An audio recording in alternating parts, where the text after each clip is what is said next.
Olá, pessoal, muito boa noite. Sejam muito bem-vindos a mais um Cine Debate. Eu sou Maelin Silva, professora, pesquisadora e voluntária do IIPC, Instituto Internacional de Projeciologia e Conscienciologia.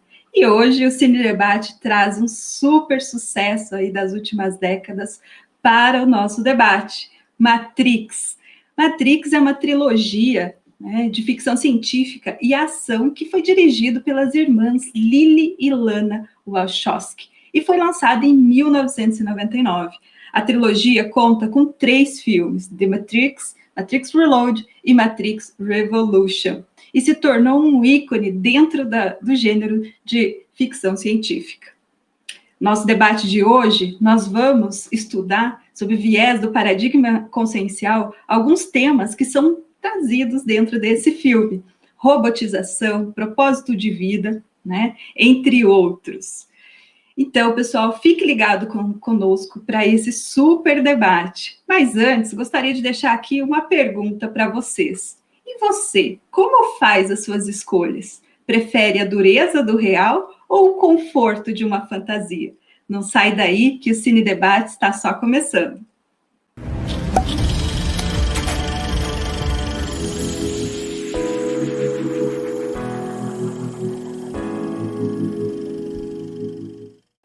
E hoje, pessoal, nosso Cine Debate, né? Nós vamos discutir com uma super equipe de professores o filme, a trilogia, na verdade, Matrix. Matrix conta aí, acompanha, né, a história, a aventura de um jovem hacker, o Neo, né, que é ali que tem vários sonhos, né, sonhos estranhos, e a partir desses sonhos ele começa, então, a questionar o que é real, né? E dentro dessa procura pelo que é real, ele encontra, então, Morpheus e Trinity, e o Morpheus, então, né, o convida a participar ali através de uma escolha, de um movimento de resistência contra esse sistema que acaba ali, né, controlando todo mundo. Bom, mas para começar o nosso debate, quero chamar para cá uma super equipe de professores que vão fazer esse paralelo, né, algumas analogias em relação à história que Matrix conta e o paradigma consciencial. Convido para debater com a gente hoje a professora Bárbara Maia. A professora Bárbara Maia é jornalista, doutora em comunicação, professora, voluntária e pesquisadora do IIPC. Professora Bárbara, seja muito bem-vinda. Obrigada, prazer estar aqui com vocês para falar desse filme que marcou a minha adolescência, eu entregando a minha idade já, mas marcou minha adolescência no final dos anos 90, e é um filme que eu acompanhei, eu era muito fã já desde o primeiro, do primeiro filme, então vai ser um prazer falar dele aqui. Muito bom, professora. Convido também o professor Alexandre Zaslavski, ele que é professor de filosofia, doutor em educação, editor da revista Interparadigmas, a revista de doutores da Conscienciologia, coautor do livro Inversão Existencial, voluntário da Unicim, União das Instituições Conscienciocêntricas Internacionais. Professor, seja muito bem-vindo ao nosso Cine Debate. Olá, então, boa noite a todos e todas, uma alegria estar aqui com vocês, tratando de assuntos tão interessantes, que é a própria conscienciologia, e esse filme Matrix também teve um papel na minha vida, né? Logo que eu cheguei na conscienciologia, esse filme tinha recém sido lançado, e eu estava iniciando minha carreira profissional como professor de filosofia, e usei esse filme, né, já naquela época. Então também já estou entregando a minha idade. Muito bom.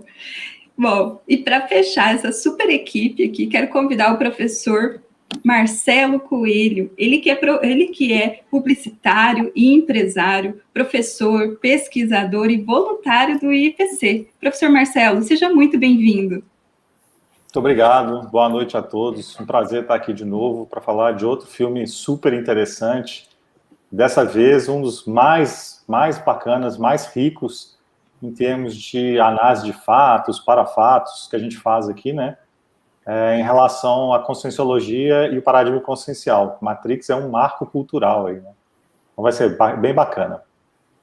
Com certeza. Então, muito bem, obrigada a todos pela presença, né? E, pessoal, vocês que tiverem perguntas, comentários, questionamentos, vão colocando aqui no nosso chat, que a nossa super equipe vai trazendo essas questões e a gente vai repassando para os professores.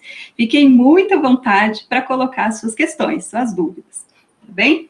Bom, mas, como eu falei no início, né, todo o nosso debate, toda a nossa discussão aqui, ele vai ser sob a luz do paradigma consciencial. Então, por isso, quero convidar o professor Marcelo Coelho para dizer um pouquinho, né, aprofundar um pouquinho mais e dizer para a gente como é que vai funcionar, como é que vai ser conduzido o nosso debate na noite de hoje. Professor.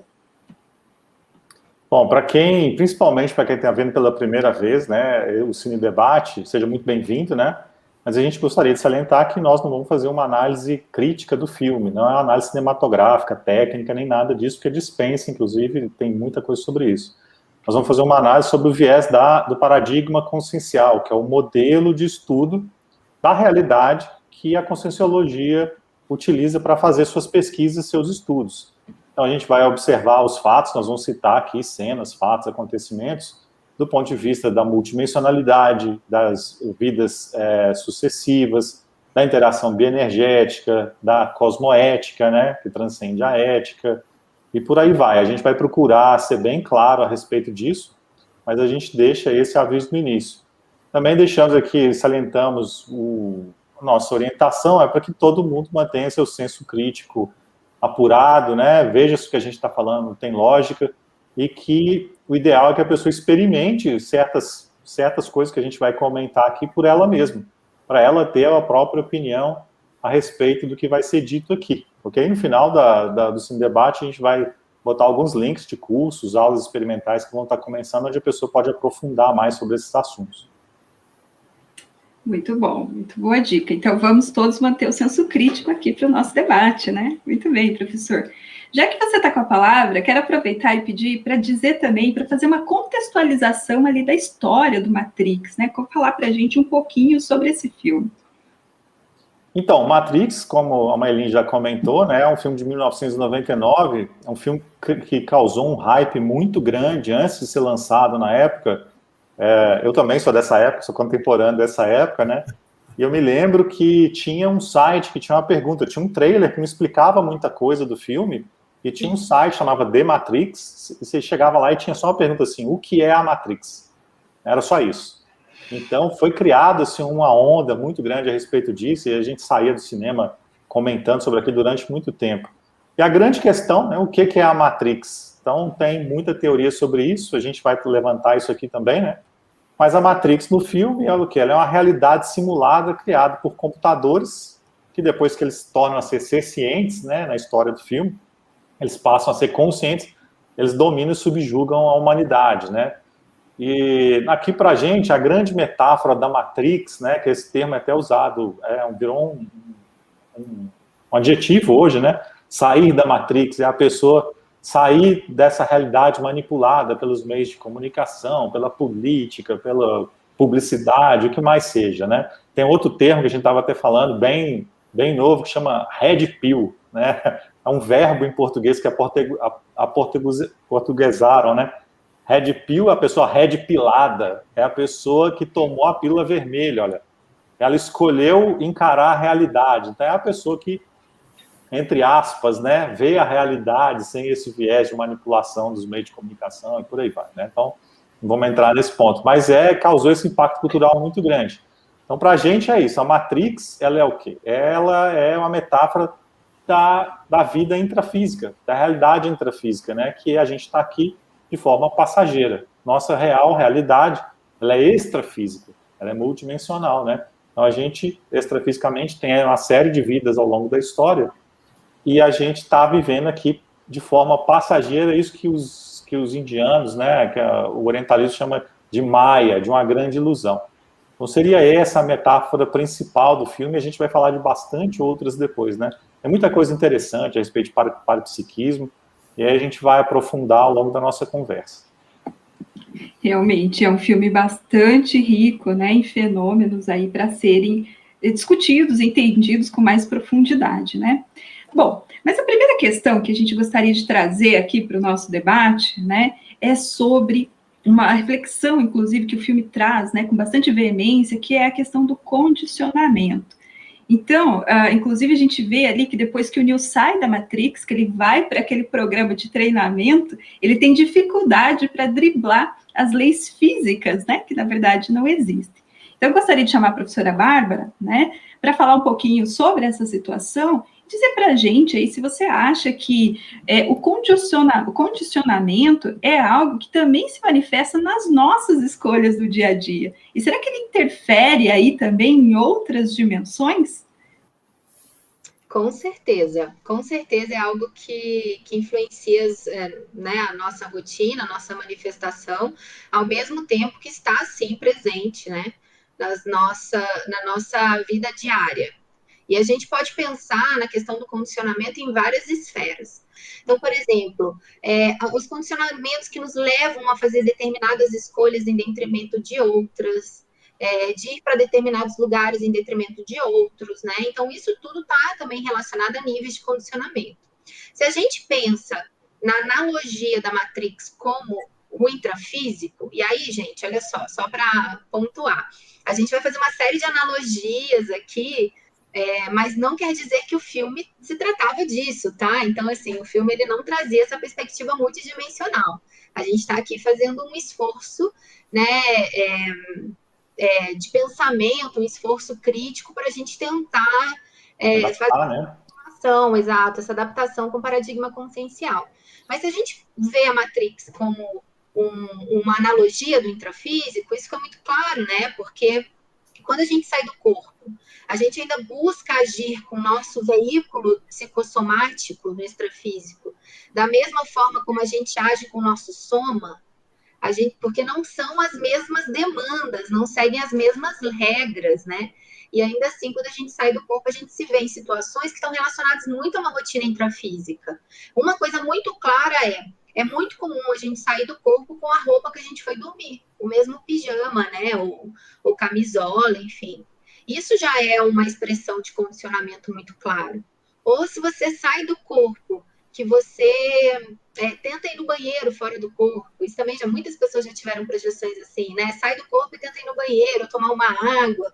Isso são condicionamentos físicos, né? Então, eles impactam muito, inclusive, na qualidade das nossas projeções. Esses condicionamentos que atrapalham, né, nosso processo projetivo ou até mesmo evolutivo, eles podem ser trabalhados e limitados. Agora, existem condicionamentos que são condicionamentos sociais, grupais, que às vezes a gente não consegue nem enxergar. Então, vale a gente analisar mais profundamente. Por isso que a autopesquisa é fantástica. Porque a autopesquisa, a partir do momento que você se conhece para valer, você sabe exatamente aquilo que você está fazendo pelo grupo, pelo condicionamento ali local, ou que realmente vem de uma manifestação de temperamento seu e tal. Então, você começa a categorizar melhor isso. Mas condicionamento, eu acho que é difícil a gente superar, assim, totalmente, 100%. Eu não sei o que os professores acham, mas eu acho muito difícil essa superação total. Certo. A gente falar de superação total é também impossível, né? Nós não temos noção do que seria essa superação total. Mas a própria projeção, né, como agora a Bárbara comentou, já indica a superação de alguns condicionamentos, né? Porque o ato de conseguir despertar após dormir, digamos, né, e se apropriar daquele ambiente, tomar decisões e se ver como projetado, isso já mostra que há uma ruptura com condicionamentos, né? Porque se a gente for considerar o modo com que nós somos educados, enfim, né, de modo geral, assim, a vida é essa, né? É esse mundo aqui, material, né, feito de átomos e tudo mais. Então, é preciso romper isso. Isso acaba sendo um condicionamento. E é o condicionamento da Matrix também. Porque, na verdade, vamos comparando com o filme, né? Na verdade, a Matrix não precisaria ter leis da física. Ela não tem leis da física. Só que há o condicionamento de que essa regularidade acontece, logo ela é absoluta, né? Mas todo o treinamento que eles faziam no contexto já fora da Matrix era para descondicionar a mente em relação a simulação da Matrix. Quer dizer, criar um distanciamento, uma dessincronia, digamos assim, das respostas e reações que o computador tinha condicionado, né, as percepções, etc. E isso é uma coisa que, claro, guardadas as devidas proporções, né, a gente faz isso também. Porque esse esforço, né, esse desenvolvimento do chamado parapsiquismo, né, que é um assunto central na conscienciologia, envolve a transcendência em relação a apenas o intrafísico. Começa a valorizar percepções, por exemplo, que vão além do físico, leituras energéticas, clarividências, clareaudiências, que são assuntos, né, que em outras áreas são assim super, né, que coisa. Mas a conscienciologia permite a gente vivenciar isso de um modo natural, cotidiano, né, e até alcançar, né, a autoconscientização multidimensional, que aí está se aproximando mais de um descondicionamento maior. É legal, ainda nesse tema, só para fechar, que eu acho que o grande condicionamento nosso, da humanidade, a maioria da humanidade, é de entender que nós somos o corpo físico, né? E nós vamos acabar quando o corpo morrer. E isso quem procura aplicar as técnicas da conscienciologia, da projeciologia, e consegue ter uma projeção lúcida, se manifestar em outra dimensão com lucidez, com clareza, você vê que não é assim, que você não vai terminar com esse corpo, você está utilizando ele agora. Então esse é o grande condicionamento, e eu acho que a grande metáfora dele é quando tira da Matrix e a pessoa vê a realidade. Tudo bem que a realidade lá é o que a gente chama de baratrosfera, é muito depreciativo, muito feio aquilo, e não é só isso ou bem assim, né, extrafisicamente. E eu acho que a questão de você se projetar seria o grande descondicionamento. Esse sim seria sair da Matrix, né? Que é a saída definitiva. Você sai e volta como o Neo fazia, e como eles faziam ali, usando aquele aparelho, né, que conectava eles. A gente tem aquele aparelho, inclusive, conecta na nuca, é uma grande metáfora, com um cordão de prata, né, que sai muitas vezes por aqui, mas ele sai de outros lugares também. Esse aí que tá vendo ele retirar alguns plugs, né, de alguns chakras ali que estão conectados nele, né, principalmente esse da nuca. Ele vai tirar ele agora, ó. Esse é o mais sério, ligado à questão da projeção. Então, esse processo, sim, a grande saída da Matrix que você pode fazer, todo mundo pode se propor, é se projetar com lucidez. E aí esse plug que ele usa depois para voltar para a Matrix, né? Em várias ocasiões ali. E uma coisa interessante... Mas, lembrando que no final ele se projeta sem o plug. É verdade. Isso é verdade. Quando mas ele voltar, acende, né? Quando ele transcende aquilo, né? E fazendo uma relação aí com a projeção, né? Através do treinamento, por exemplo, o Neo consegue voltar para a Matrix e ficar cada vez mais lúcido para aquela realidade, né? Descortinando tudo aquilo. Então, através de técnicas aí, a gente também pode alcançar, né? Cada vez mais essa projeção consciente. Ô, Maeli, só para fazer uma pontuação rapidinho. Sim, fica à vontade. Que eu acho importante isso que o Marcelo trouxe, você também agora pontuar a questão da lucidez. Porque projeção, sair do corpo, é um fenômeno que a gente chama de parafisiológico, né? A gente sempre está saindo do corpo. A unidade aí para clareza, ou o impacto do fenômeno é o da lucidez, né? Então, o nível de lucidez para que você consiga se perceber nesta condição. Aí a percepção. E aí, eu acho que isso daí é muito legal para a gente pensar, e aí a gente não vai entrar nisso agora, tá, gente? Só para deixar um gosto aí. Vou jogar a pílula vermelha para vocês veem depois se tomam. Se até que ponto a realidade ela não está muito atrelada naquilo que a gente vivencia, do que o que realmente acontece de fato, porque a projeção só se torna real para a gente depois que a gente tem lucidez para o fato de se estar projetado. Mas isso não quer dizer que a gente não tenha saído do corpo antes. Então é só para deixar uma pulga atrás da orelha. Foi uma reflexão profunda. Muito bom, professora. Bom, gente, mas olha só, a gente está aqui falando um pouco, né, sobre condicionamentos, e eu queria perguntar para o professor Alexandre o que ele acha, o que é a Matrix para nós no nosso dia a dia, assim, se a gente fizer um paralelo, né, do filme com a nossa realidade, o que seria a Matrix para a gente? Olha, vale a pena pensar um pouco até sobre o que significa condicionamento, né? Quer dizer, o condicionamento, ele é um hábito, ele é um costume, quer dizer, são reações que nós estamos programados, vamos dizer assim, para fazer sempre igualzinho. Então, a Matrix, ela é um sistema de condicionamentos onde nós vivemos. Por exemplo, uma maneira de falar, a Matrix é a educação que nós tivemos. Tá? Todos nós fomos ensinados a nos comportar de tal ou tal forma, né? Por exemplo, como falar, como se vestir, como se dirigir aos outros, né? E também, por exemplo, o que acreditar, o que são as coisas, né? De onde viemos, para onde vamos. Entram aí, por exemplo, crenças religiosas.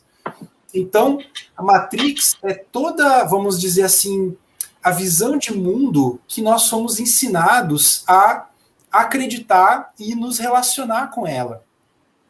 Ou seja, o filme ele tem uma pegada fantástica, né? Tem uma abordagem fantástica nesse sentido, porque apesar da gente estar olhando para esse filme metaforicamente, tem coisas muito bacanas, porque ele consegue mostrar esse condicionamento mental, vamos dizer assim, de um modo palpável, né? Que é bem aproximado ao que nós estudamos na Conscienciologia.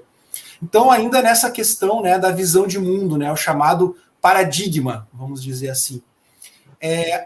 A maior parte das visões de mundo que nós temos, né, elas são contra o parapsiquismo. Quer dizer, esse processo de se projetar, né, de perceber uma realidade que vai além do físico, pelas religiões, isso é visto como algo proibido, não é? É algo que os religiosos não podem fazer, não devem fazer, né? E pela ciência assim oficial, a ciência estabelecida institucional, isso não existe. Então, a questão dessa experiência pessoal, que é um dos princípios da Conscienciologia, se não o principal, né, eixo da Conscienciologia, não acredite em nada, nem mesmo no que nós estamos falando aqui. Experimente, tenha suas experiências pessoais. Isso cria uma autocientificidade, em que a pessoa pode estudar a si mesma enquanto consciência e descondicionar dessa matrix, ou seja, desse sistema de crenças, desse paradigma, né, que, em última análise, limita a realidade que nós vivenciamos. Então, é por aí, né? É complexo esse assunto, precisa a live inteira para a gente analisar. É verdade, professor, mas tem uma pergunta aqui no chat. Com certeza, super complexo, né? Mas tem uma pergunta aqui no chat que eu acho que vai um pouquinho de encontro com isso que você estava trazendo, que é do Marcos Alberto. Ele fala o seguinte, né? A Matrix, nos dias de hoje, pode ser considerada a falta de abertismo das pessoas para enxergar além dos fatos e aceitar tudo sem questionar nada? Olha, esse é um aspecto, né, da Matrix. Agora, eu não acho que é só nos dias de hoje, não. Eu acho que isso aí é uma realidade humana de todos os tempos, né? Porque, assim, a vida humana, ela é bastante precária, né, se a gente considerar. Quer dizer, é uma luta, ela é um esforço contínuo, né, de sobrevivência, né, de você conseguir ter um... Então, assim, hoje, até comparado ao passado, a gente tem muito mais acesso à cultura e ao pensamento, desenvolvimento do pensamento do que no passado. Mas, apesar de tudo isso, é um paradoxo, né? O tempo mais esclarecido que nós já tivemos da humanidade é hoje. Mas, paradoxalmente, isso não garante esse abertismo, você está certo. Apesar de toda essa cultura, do acesso à informação na internet, por exemplo, a gente vive tempos muito obscurantistas em certas coisas, né? Não tem aí gente que acredita que a Terra é plana? Entende? É totalmente... ainda mais absurdo ainda, considerando a quantidade de conhecimento e de acesso à informação que nós temos hoje. Então, assim, eu acho que você fez uma boa leitura assim, da questão. Essa falta de abertismo, às vezes não é enxergar além dos fatos, é enxergar os fatos. Olha as fake news aí, por exemplo, né? Olha o que é essa pós-verdade, etc. Ou seja, o acesso à informação hoje, ele cria efeitos paradoxais, né? Porque é possível você imitar informações verdadeiras, né? O pessoal, meus colegas da comunicação aí sabem disso melhor que eu. Quer dizer, você consegue fazer uma simulação de informações, uma simulação de conhecimentos, né? E as pessoas engolem aquilo porque agrada, né, as necessidades delas, etc. Então, a nossa época é bem complexa e paradoxal de entender muito conhecimento e informação por um lado, mas o fechadismo consciencial continua vigente dentro dessa realidade.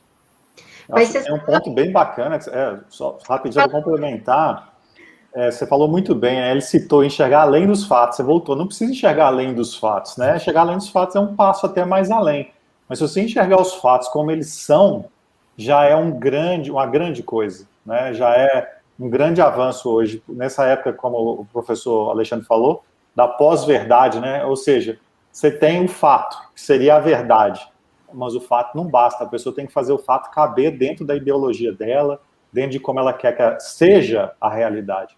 Isso é um problema muito sério, né? No filme tem uma questão muito bacana ligada a isso, quando o Cypher, que é um dos personagens ali do grupo de resistência, né, que ajudaram a tirar o Neo da Matrix, ele se volta, ele trai o time, porque nessa cena aí, olha, ele tá falando que ele sabe que aquele pedaço de bife ali, né, de steak, não é real, mas que o cérebro dele tá entendendo que é real e ele não quer nem saber. Então, ou seja, ele não quer saber do fato que ele está sendo dominado, vampirizado, que ele é uma pilha para os computadores. Ele quer simplesmente não enxergar isso, né? E ele vai tentar sabotar todo o processo ali de esclarecimento, que é o que aquele grupo está tentando fazer, né? Então, isso, assim, isso é um assunto aí que eu deixaria o Alexandre com vocês aí 3 horas falando, filosofando sobre isso, mas nessas épocas você tem que ver o fato de várias fontes, várias vezes, pensar com muita calma, né? Mas você sabe que, para botar um pouco mais de pulga atrás da orelha, assim, porque eu acho que eu sou dessas, né? A gente está falando de aspectos muito gritantes relacionados a condicionamentos sociais, ou a normas sociais, ou a códigos sociais, né? Dependendo de qual linha aí, tem vários termos. Porém, a nossa manifestação é perpassada por diversos códigos sociais. Códigos sociais que a gente naturaliza na nossa manifestação facilmente. Então, quando a gente pensa na saída da Matrix, nessa analogia que a gente está fazendo com o paradigma consciencial, uma coisa que eu acho fundamental é o processo de reeducação consciencial. Porque aí, no processo de reeducação, a gente começa a identificar quais são esses códigos que foram absorvidos por nós, mas que nos são limitantes. Porque também, novamente, não tem como a gente abrir mão de todos esses códigos sociais, porque a gente vive em sociedade, a gente vive em grupo, não tem como. Porém, a gente tem como identificar aqueles que nos limitam e reciclá-los, modificá-los, nos reeducarmos, para que a gente tenha uma abordagem cada vez mais autêntica de si frente a esse cenário grupal que a gente está inserido, não tem como fugir, né? Posso só colocar mais uma coisinha nisso ainda? Eu acho que isso que a Bárbara estava falando agora, essa capacidade de diferenciar, né, quais códigos sociais eu devo criticar, eu devo até me afastar, me desfazer, e quais eu não tem porquê, né, eu bater de frente, nós chamamos assim de autodiscernimento. Né? Quer dizer, essa capacidade de colocar os prós e contras do ponto de vista da evolução da consciência e saber o que priorizar. Porque às vezes, né, a gente até estava debatendo, né, na preparação dessa live, etc., tem códigos sociais que não vale a pena a gente bater de frente. Porque não é prioritário, entendeu? Não é prioritário. Eu gostaria, por exemplo, na nossa sociedade, nós comemos com talheres. Né? Essa sociedade, a cultura é assim, eu queria comer com as mãos. Será que vale a pena eu bancar isso assim, né? Não é prioritário, entendeu? Tem outras causas muito mais prioritárias até, né, de críticas sociais e rupturas do que essa. Só para dar um exemplo simples, né? Banal. Então, autodiscernimento, quer dizer, essa capacidade de diferenciar o que é o prioritário, o que não é prioritário, o que é o melhor, o que é o pior, em cada momento evolutivo da consciência, em cada contexto. Agora, professor, eu quero aproveitar para trazer mais uma pergunta aqui, para apimentar aí essa discussão, já que a professora Bárbara trouxe essa questão de condicionamentos, né? O Douglas Montenegro, ele está perguntando, as colegas aí, né? Está perguntando o seguinte, se a gente poderia fazer uma relacionar ali a autenticidade com a vida dos personagens, né? Poderiam fazer uma relação ali com a vida fora da Matrix. Porque, assim, esse personagem, ele sai da Matrix, mas ele também continua seguindo códigos sociais fora da Matrix, né? Como é que é isso? Vocês fariam para a gente, né? Falariam um pouquinho aí sobre seria possível fazer uma correlação entre essa situação? Olha, tem a questão da autenticidade que a gente aprende quando você começa a ter suas experiências projetivas, parapsíquicas, é que você vê que o seu íntimo, ele não mente extrafisicamente. Multidimensionalmente, o que você pensa não é escondido, vamos dizer assim, né? Então, nós temos essa questão aqui intrafísica da matéria, onde você pode pensar uma coisa e falar outra, né? Achar uma coisa e agir de forma diferente. Mas quando você está projetado fora do seu corpo, em outra dimensão, o que você pensa é ação. Então, você é autêntico, né? E um grande ganho que a gente tem é quando você junta isso, você junta a sua autenticidade intrafísica para você não ter conflito, para você não ter problema de manifestação, para você não ser um aqui e extrafisicamente ser outro, né? Para você não falar uma coisa e depois os assediadores fora do corpo te cobrar sobre aquilo que você não está fazendo. Então, esse tipo de coisa é a primeira coisa que me vem à mente aqui. Se os colegas quiserem complementar, fica à vontade. Mas a primeira que me vem em relação à autenticidade, saindo da Matrix, é essa, de você ser coerente com o que você sabe, com o que você faz, né? No filme... Não, eu só ia falar que, na verdade, no filme, eu acho curioso essa questão da autenticidade, porque parece ser o Neo, e aí a representação do Neo, como ele apresenta no filme depois inteiro, principalmente quando ele vai vestindo aquela persona ali do grupo, né? Ele é o alter ego dele quando ele tá na Matrix, né? Então ele é o Mr. Anderson de manhã e à noite ele é o Neo, né? Então ele à noite é o hacker que trabalha como Neo, que tá atrás da Matrix, que vai encontrar a Trinity na boate. Então tem esse jogo aí com a questão da autenticidade no filme desse alter ego, né? E aí, quando ele sai da Matrix, ele assume o ego de Neo. Tanto que ninguém chama ele de Mr. Anderson, só aquela agente Smith, né? Smith, que é o único que chama ele de Mr. Anderson, né? Mas todo mundo fica chamando ele de Neo, ele realmente veste essa persona quando ele sai da Matrix. Pode falar, Alexandre. Sim. Eu gostaria de falar ainda uma outra coisa que tem a ver com o que você estava falando agora, que é aquele momento inicial, quando ele ainda não descobriu o que é a Matrix. Então, eu me lembro quando eu assisti esse filme, lá em 99, né, no cinema e tudo, eu me identifiquei com isso. Essa questão de você buscar alguma coisa que você ainda não sabe o que é, sabe?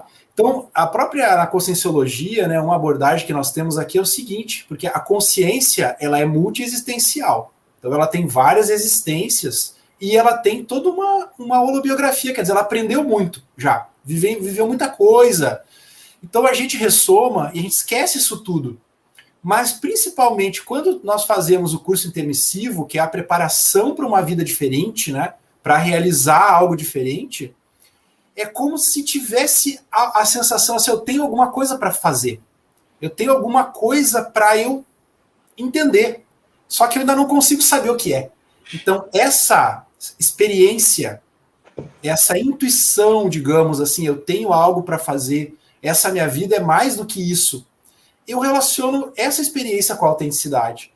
Porque quanta gente tem essa sensação, pensa isso, mas não leva a sério. Isso é bobagem, isso é coisa de adolescente, vamos dizer, né? Porque na adolescência é que começa a surgir esse tipo de, às vezes até angústia, né? Uma certa angústia, digamos assim. A pessoa, não, isso é coisa de adolescente, é bobagem, mas o ato de levar a sério a si mesmo enquanto consciência é a autenticidade. Eu acho que isso é autenticidade. Quer dizer assim, o que eu vou fazer com aquilo que eu quero enquanto consciência? O que eu busco? Isso aí é o que vai levar, então, a toda uma sequência de outras coisas, né? Programação existencial e uma série de outras coisas, reciclagens, tudo mais. Aproveitando que você já falou sobre isso, professor, quero perguntar o seguinte para você, então. Será que a gente pode pensar ali que o Neo, né? O Neo fica ali procurando respostas, né? E parece que em vários momentos, inclusive, né? Esse grupo que retira ele lá da Matrix diz que ele tem uma missão ali dentro. Será que a gente pode fazer um paralelo e pensar, claro, né? De forma analógica aí, que o Neo tem uma programação existencial?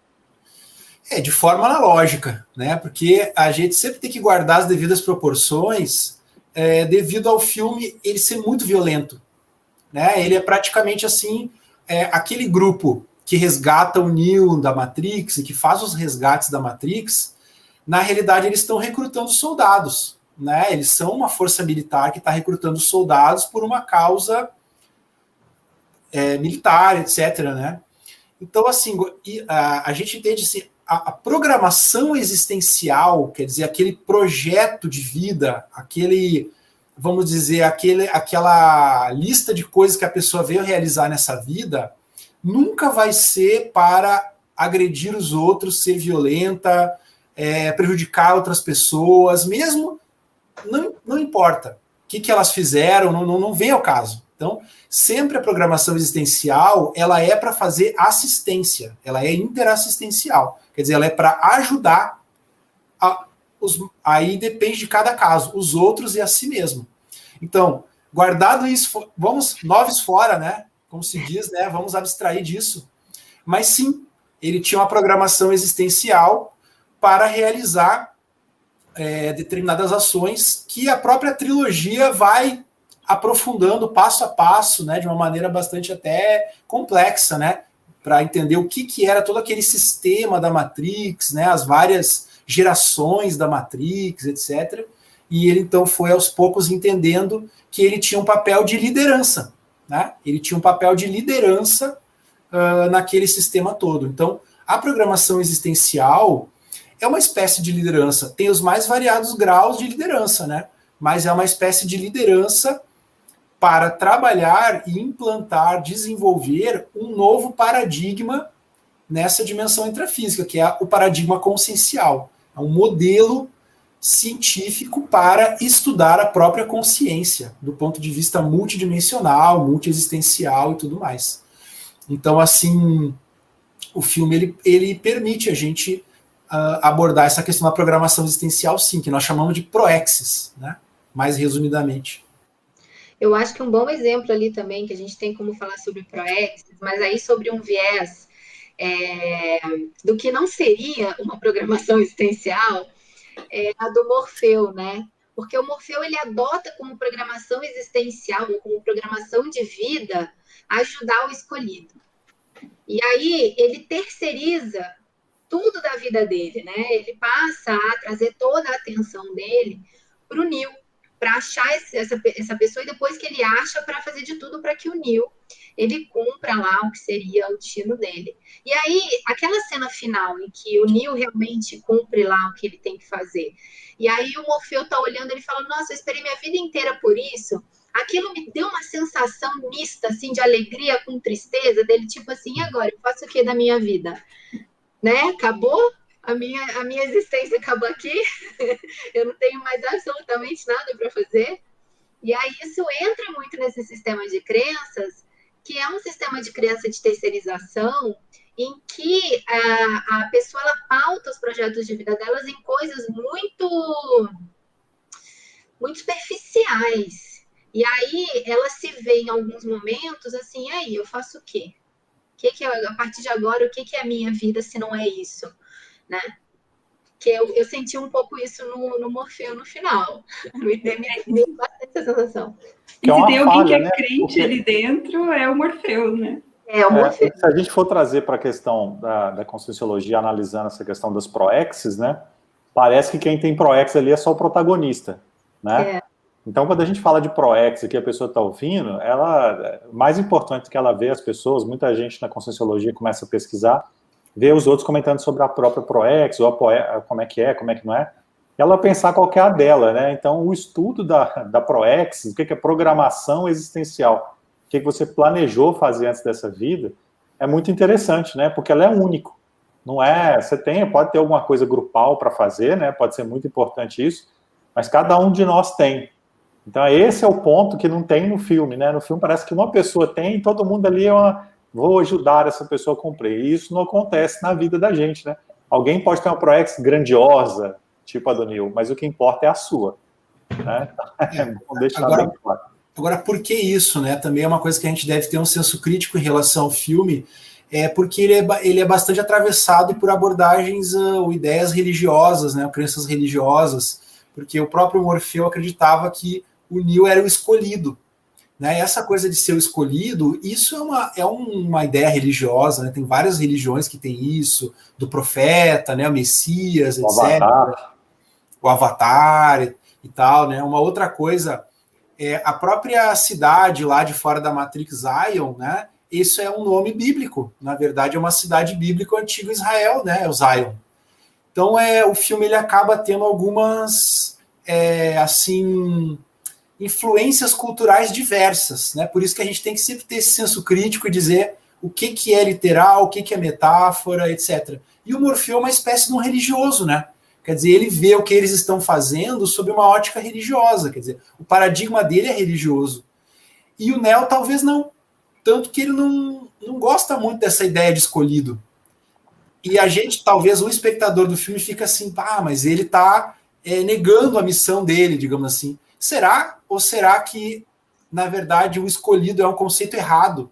E que ele estaria mais para realizar uma tarefa e que ser escolhido ou não ser escolhido, isso aí é uma visão religiosa, isso não é nem importante. Muito legal. Tanto é que ele faz as próprias escolhas, né, professor? Ali em vários momentos, até desafiando o que o Morfeu achava que era correto, né, para ele. E aí pode voltar naquela questão que a gente falou anteriormente a respeito dos condicionamentos, né? Até que ponto todos os outros poderiam fazer o que ele faria. Exatamente. Aqui trazendo para a gente, né? Todo mundo tem parapsiquismo. E muita gente acha, não, parapsiquismo quem tem é a pessoa que nasceu com aquilo, e tem clarividência, né? E vê o extrafísico, né? E vê as companhias dos outros, enxerga energia, sente... E não é, todo mundo tem, né? Então, eu gosto, a gente comentou sobre isso antes, é bem interessante pensar, todo mundo ali talvez pudesse fazer o que o Neo faz. Esse seria o grande esclarecimento dele, né? Pensando aqui, se a gente fosse escrever o Matrix 5, né? Porque o 4 já está sendo feito. Fazer o 5 seria isso. O Neo ia ser da paz e ia esclarecer todo mundo sobre isso. Aí o filme acabava em 5 minutos. É que você não tem muita emoção, né? Você não tem muita questão religiosa, bélica, e também a audiência não se interessa. Tem que ter muita emoção, né? Muito assim. Enfim. Podia ser só o final, terminava assim, aí ia ser bacana.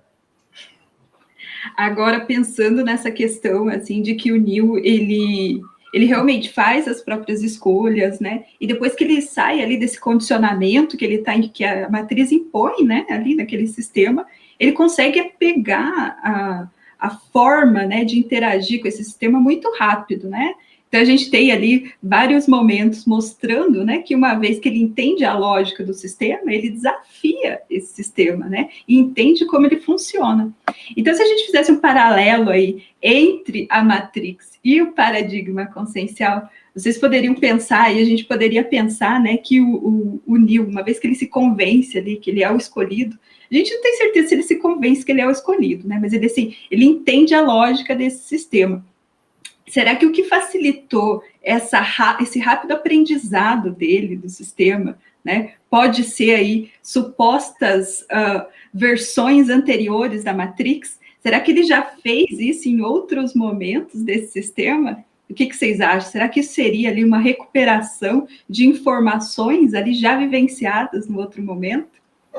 A gente tem uma cena que parece indicar isso, né? Assim, fica, na verdade, em suspenso, que é a cena que ele encontra o arquiteto, e o arquiteto fala que existiram já algumas versões anteriores a ele, do escolhido, e que sempre o final era o mesmo, né? Ele sempre tinha que fazer a mesma coisa. A gente não fica claro se era o Neo ou não, mas se a gente pegar essa analogia, né? Se a gente fizer esse exercício, assim, se fosse a mesma personalidade, né?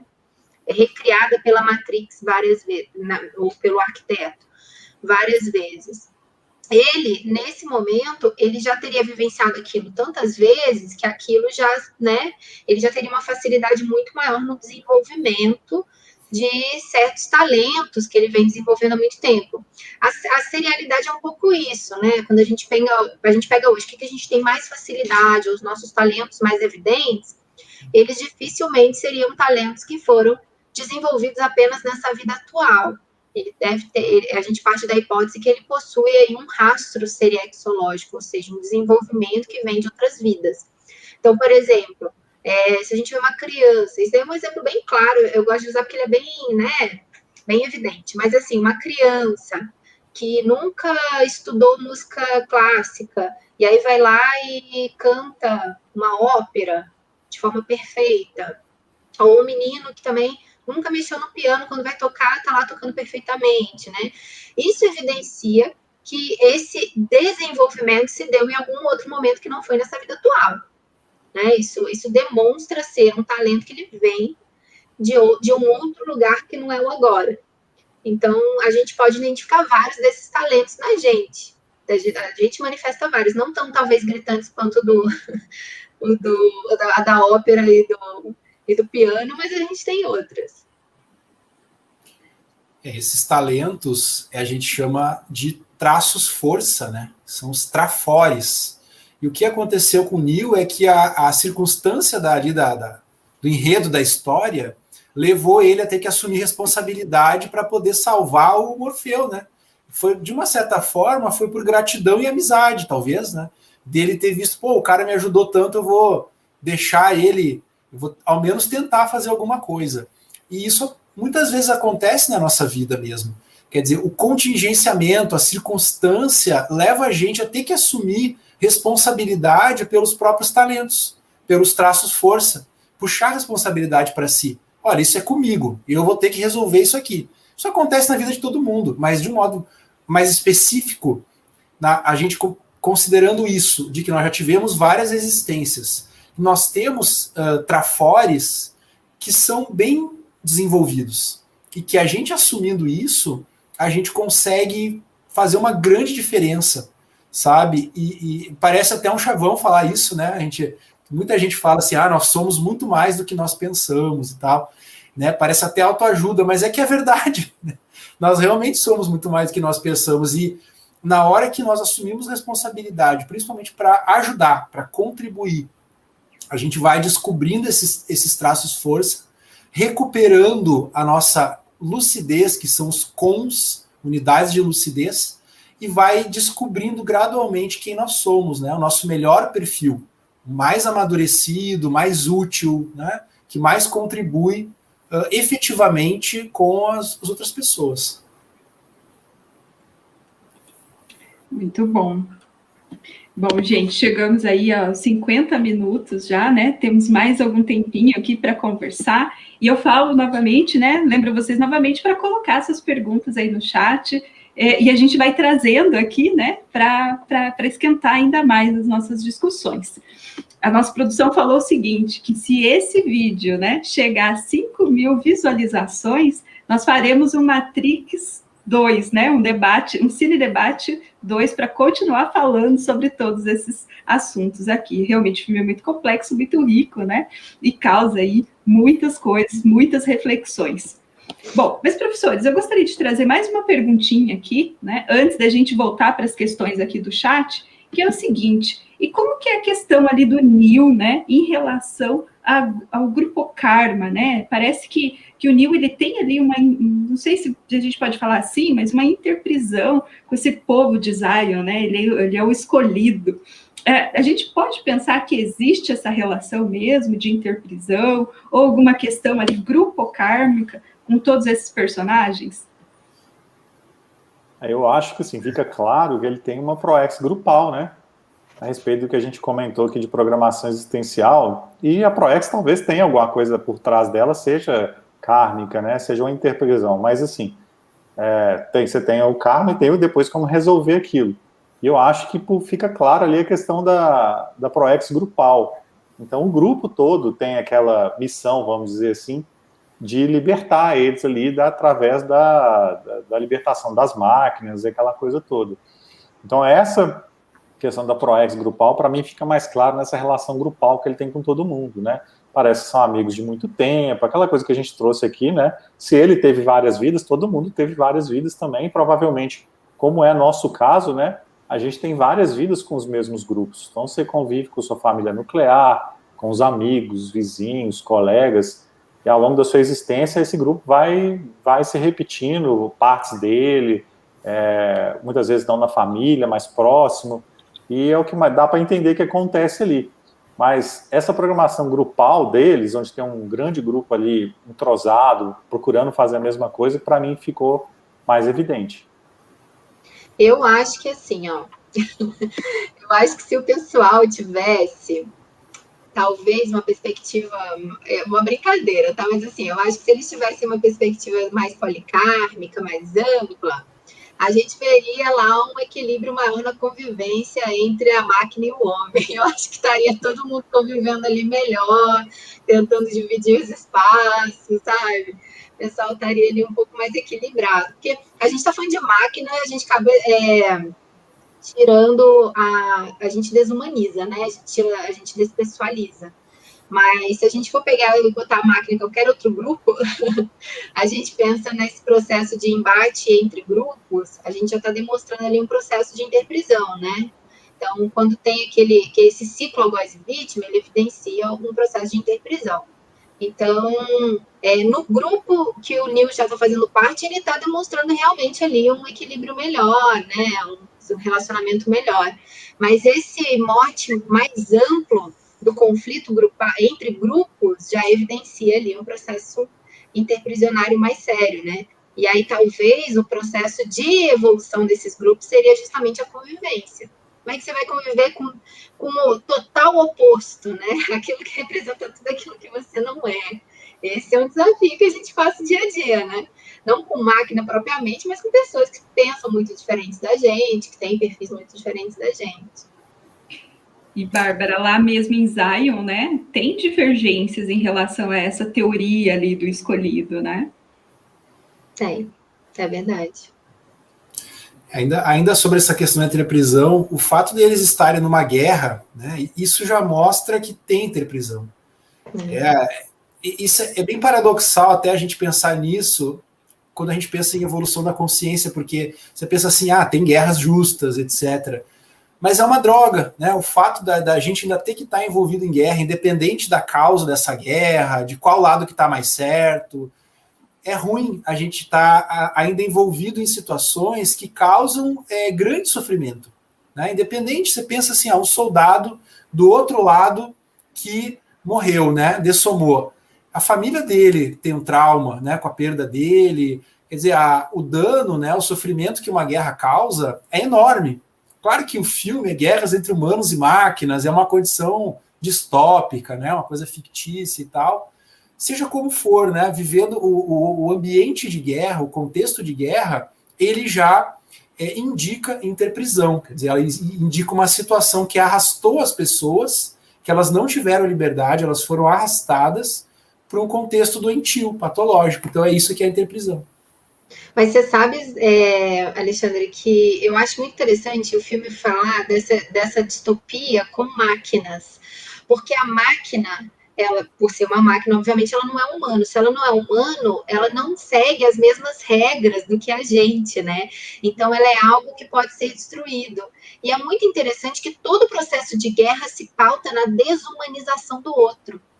Então, a gente tem uma representação no filme muito claro dessa desumanização, que é uma máquina. Mas em qualquer processo de guerra, um grupo tenta ao máximo desumanizar o outro para justificar a violência àquele grupo. Então, se a gente pensar nesse sentido, é uma representação muito clara, muito real, muito próxima desse processo conflituoso de guerra mesmo, né? É a desumanização total do outro. Muito bom, muito bem colocado. Muito bom, gente. Então, eu vou trazer uma pergunta aqui do chat que foi feita para o professor Alexandre.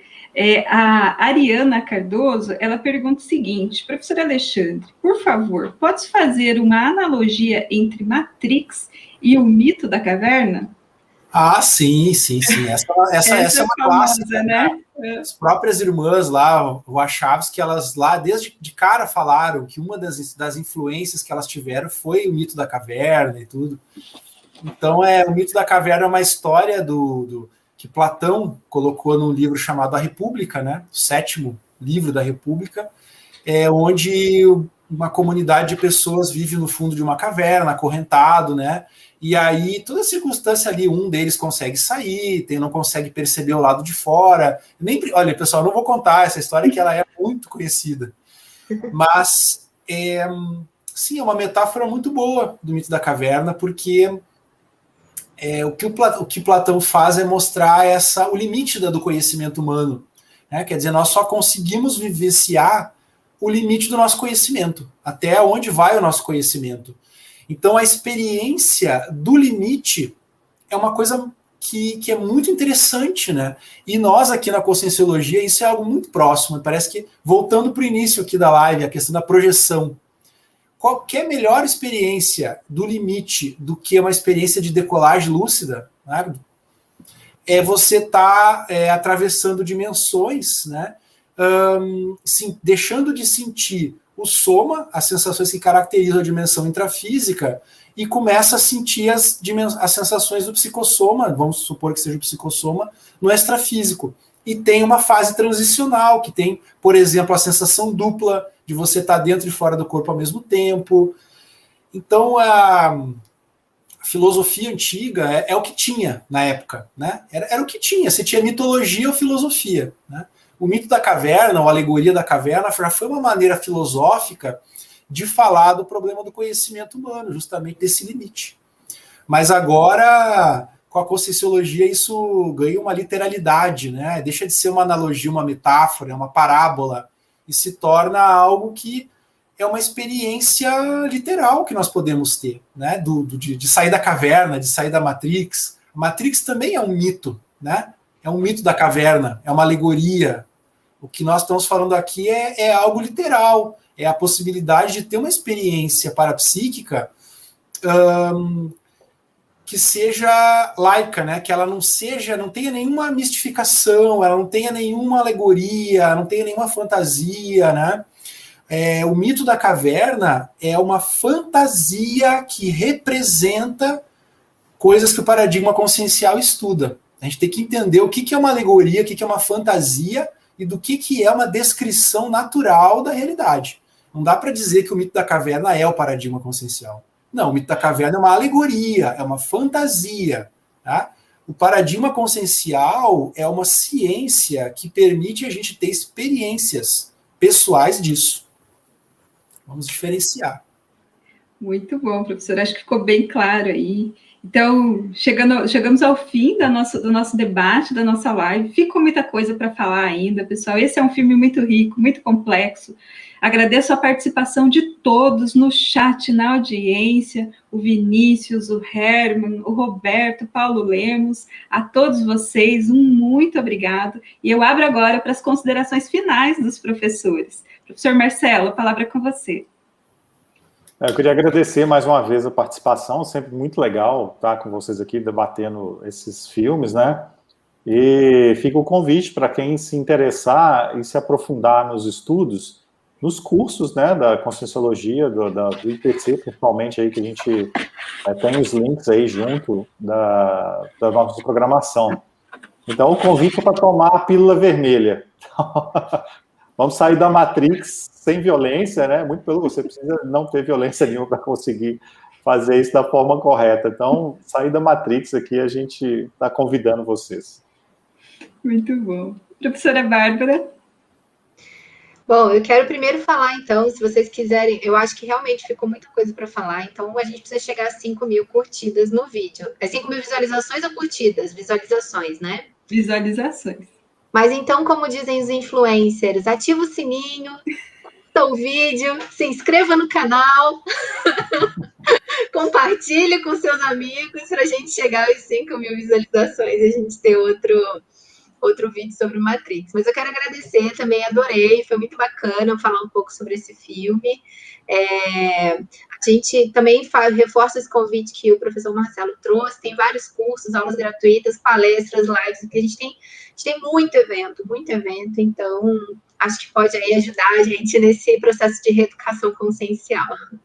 Inclusive, tem um curso de projeção consciente começando amanhã, né? Então, fica aí o convite para o pessoal. Professor Alexandre, suas considerações finais. Então, aproveito aí para agradecer o IPC por esse convite, essa oportunidade de estar aqui com vocês, um momento muito bacana mesmo, e de falar de um filme que eu acho que o principal ponto que ele tem em comum com a conscienciologia é que ele traz o tema da consciência. Isso aqui é bacana, né? Porque é tudo uma questão de como que a consciência influencia a realidade. Como que essa consciência ela muda a si mesma, ela muda a percepção da realidade onde ela vive, mas sem se enganar, se atendo aos fatos, né? Vamos lembrar disso. Então, acho que valeu muito a pena, né? Tomara que chegue aí, vai que chegue logo nos 5.000 para ter outros vídeos e tudo, porque esse filme, essa trilogia, ela realmente tem muito a ser ainda debatida e pode ilustrar didaticamente vários conceitos da conscienciologia. Então, valeu! Hoje foi só a primeira parte, né? Esperamos em breve aí a segunda parte desse Cine Debate. Pessoal, muito obrigada, uma boa noite para vocês. Curtam, compartilhem esse vídeo para a gente chegar logo a 5.000 visualizações e voltar a falar mais sobre toda essa trilogia. Uma boa noite e até a próxima. Tchau!